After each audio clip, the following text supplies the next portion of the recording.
Pionniers, pionniers aujourd'hui, l'hymne national à 3. 1, 2, 3.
Ka kɛɲɛ ni jamana sariya sunba falen ni kalataw hukumu ye, fasodentɔnw ni politikitɔn minnu farala ɲɔgɔn kan walasa ka sariya sunba kura bolodalen lafasa n'u bɛ wele nanzarakan na coordination du oui, o ye malidenw wele jama lajɛla ni alamisa juin kalo tile 8 san 2023 26 marsi ndolanci kɛnɛba kan Yirimajɔ. Jama lajɛ in kun tun ye k'a jira diɲɛmaa la ko malidenw sɔnna yɛlɛma ma, k'u sɔnna sariya sunba kura bolole ani Mali kura ma. Coordination du oui y'a dalakan don mɔgɔ min da ka lase, o ye Alayi Burema Ture ye. Tɔnw ni jɛkulu minnu tɛ politikitɔnw ye, ale y'o ɲɛmɔgɔba ye Mali la. A ka dantigɛliw kɛra tubabukan na. Gouvernement, Mesdames, Messieurs les représentants des institutions de la République, autorités et légitimités traditionnelles et religieuses, Mesdames et Messieurs les responsables politiques et administratifs, Mesdames et Messieurs les membres du gouvernement, des organisations socio-professionnelles, syndicales et associatives, Mesdames et Messieurs les représentants des mouvements associatifs et groupements, chers invités en vos rangs, grades et qualités, tout protocole respecté. Mesdames et Messieurs, souffrez que je vous dise merci. Merci pour votre mobilisation exceptionnelle. Merci pour votre engagement pour le Mali.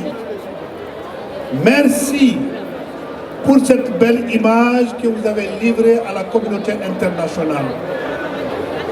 Enfin, nous y sommes. De la rectification de la transition à ce jour, que de chemins parcourus, que de défis relevés, que d'obstacles surmontés. Hier encore, on s'interrogeait avec inquiétude sur l'avenir de ce beau pays, voire sur son existence. Aujourd'hui, nous voilà sur le rempart du Mali Koura. Notre rêve, le référendum. Ce jour est notre vœu exprimé dans tous les forats. Récemment, il faut le souligner, ce sont les assises nationales de la refondation qui ont fortement recommandé que ce soit posé les jalons du Mali Koura. Nous y sommes. Ce jour est notre vœu. Je répète, ce jour est notre vœu. C'est l'heure du choix. Pour le 18 juin 2023, nous disons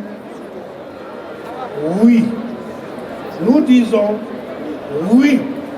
Nous disons oui. pour le projet de constitution. Mali croit. Mesdames et messieurs, avec le choix du oui, nous franchirons une étape décisive dans le processus de refondation de notre pays.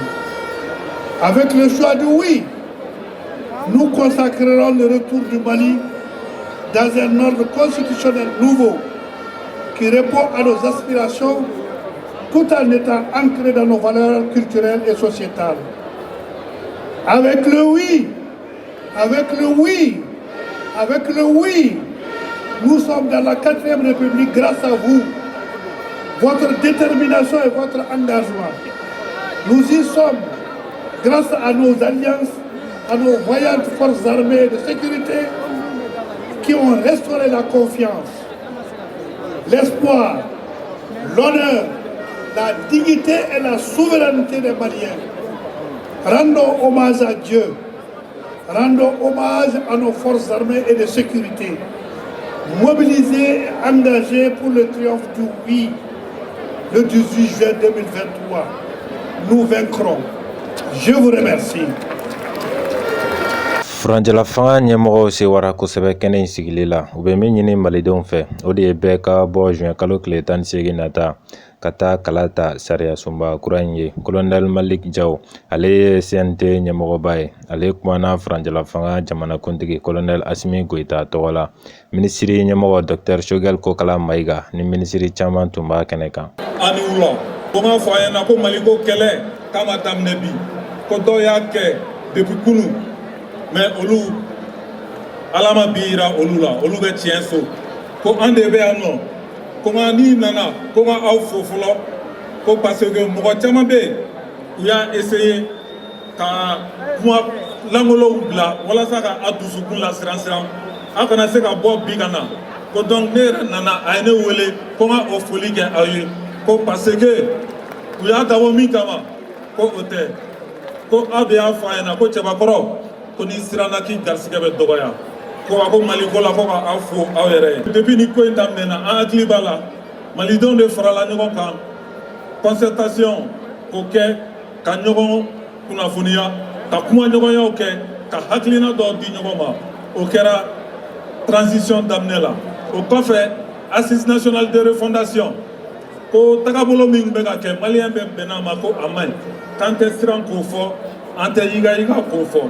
Donc ka tagabolo kuraw de fɛ k'olu yira an na k'an ka taga o fɛ. Donc ko maliyɛn bɛɛ ko n'an b'a dɔn k'an tɛ se ko an kana wuli ko an dun wulila ko wa ko n'Ala sɔnna a ma k'an bɛ taga ko diyara mɔgɔ ye o ma diya mɔgɔ ye ko an b'o kɛ. Alhamdulillah an bɛ Ala fo k'Ala barikada projet de constitution min filɛ nin n'an bɛ taga voter ni Ala sɔnna a ma le 18 maliden bɛɛ de farala ɲɔgɔn kan ka a baara kɛ ka hakilinaw bɛɛ fara ɲɔgɔn kan wa a bɛnna maliden bɛɛ de ma mɔgɔ ma bɔ mɔgɔ la bɛɛ de farala ɲɔgɔn kan ka o baara kɛ. Donc ni Ala sɔnna a ma baara gɛlɛmama yɔrɔ kɛra mais a belebeleba o de bɛ kɛ le 18 parce que le 18 mɔgɔ kelen o mɔgɔ kelen bɛ yen nɔ e de b'i ka baara kɛ wa o baara in filɛ nin o de b'a to jugu bɛ tɔɔrɔ ka taga fɛ mɔgɔ o mɔgɔ ni e m'i ka jɛman ta oui k'a bila urne kɔnɔ walasa ka faso bɔ ni gɛlɛya in kɔnɔ walasa ka faso bɔ jɔnya juru la e m'i ka wale kɛ ne ko n ko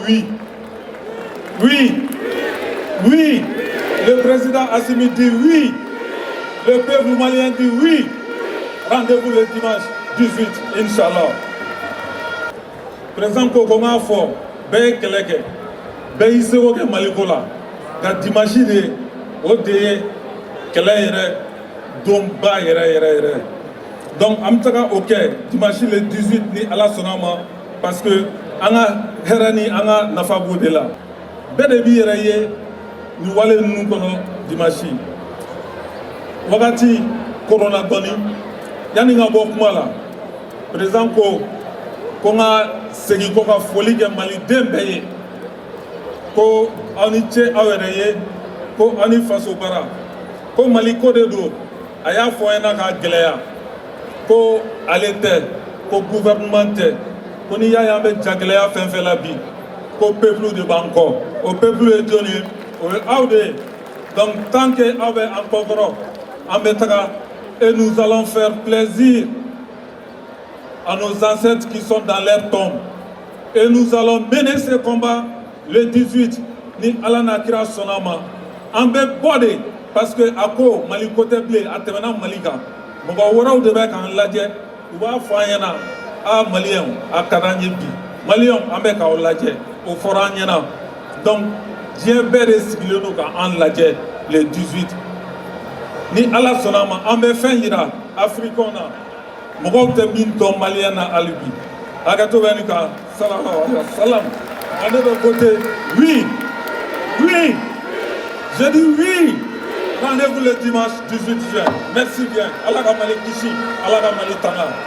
Coordination jiwi ka laɲini belebeleba o dɔ ye n'i ye malidenw sigi kɛmɛ sigi la kɛmɛ bɛɛ ka bɔ ka a wɔta sariya sunba kura in ye. Nisɔndiya min bɛ ne fɛ o de ye an yɛrɛ y'a ye k'a fɔ ko kabi vulgarisation daminɛna fo kana se campagne daminɛ ma maa caman bɛ k'i intéressé sariya sunba la fɔlɔ mɔgɔw tun tɛ sariya sunba ko ɲɛɲini yɛrɛ kuma tɛ k'a ɲɛdɔn nka sisan maliyɛn y'i intéressé a la an y'a dɔn k'a fɔ ko anw yɛrɛ de kan an ka sariya sun kɛ a k'an yɛrɛ ta ye wa an ka hakɛw bɛɛ lajɛlen ka sabati a kɔnɔna la o bɛ ne nisɔndiya kosɛbɛ wa o de ye ne se nin kɛnɛ kan ne ye caman faamuya a la a fɔlɔfɔlɔ ye k'a yɛrɛ k'a fɔ ko jamanakuntigi ye an dɔ de ye n'a sigira jamanakuntigiya la a bɛ se ka interpeller wa a bɛ se ka destituer k'a yira k'a fɔ ko an ka maakɔrɔw n'o y'an ka légitimité traditionnelle ye olu fana jɔyɔrɔ kan ka kɛ jamanako la kosɛbɛ maliyɛn de l'extérieur jɔyɔrɔ dira olu fana ma a yirala k'a fɔ ko cɛ muso denmisɛn ani maakɔrɔ n'i ye maliden ka ban an bɛɛ lajɛlen ni jamana ka kan bon o ni bayɛlɛmali n'a ɲɔgɔnnaw caman donna la et pour la première fois dans l'histoire k'a yira k'a fɔ ko baloko ɲuman kalanko ɲuman maliden bɛɛ lajɛlen n'a ka kan a bɛ sɔrɔ nin constitution de kɔnɔ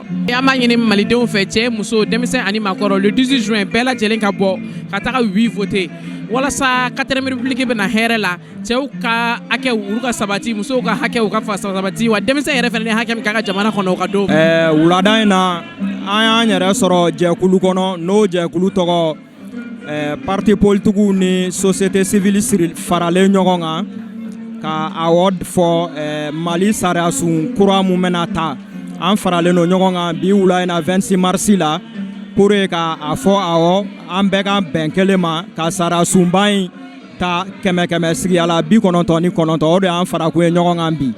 Mouvement Mali Espoir tɔgɔ la ne tɔgɔ Bayi Boubacar Ba ne ye commune président ye n ye ko bureau national 3e vice président ye n bɛ welewele bila maliyɛn bɛɛ lajɛlen ma mouvement Mali Espoir dɔrɔn tɛ maliyɛn bɛɛ lajɛlen an farala ɲɔgɔn kan bi nin lajɛ in kɛra tile 2 de kɔnɔ jama bɛ yan an wasala a jama la an bɛ welewele bila maliyɛn bɛɛ ma cɛ fara muso kan mɔgɔkɔrɔba fara denmisɛnnin kan bɛɛ ka bɔ ka kɛ kulu kelen juin kalo tile 18 an ka taa kala ta an ka sariya sunba kura in an ka se k'a ta ni wasa ye kɛmɛ sigi la an ka 99 sɔrɔ.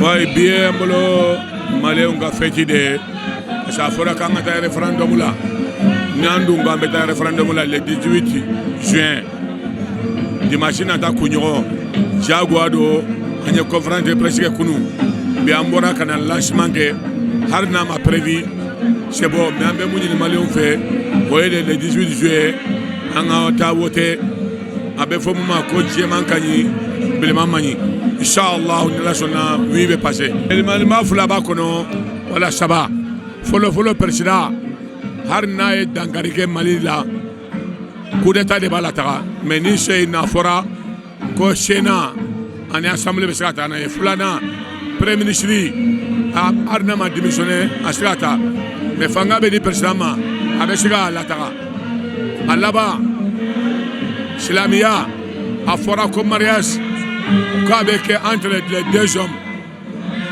les deux couples qui maintenant il y a précisé que ça c'est entre les femmes les hommes pas les deux femmes pas les deux hommes harna danani sabala je crois que là-bas président mana n'a qu'à tout ça là pas tous pas ma conso ante abana je crois que transition kono akanya asibinu o kama conso ina ka élément et bonne chance Walasa k'an bɛɛ dara ɲɔgɔn ye wote kɛ bureau kɔnɔ juin kalo tile 18 nata jamana fan bɛɛ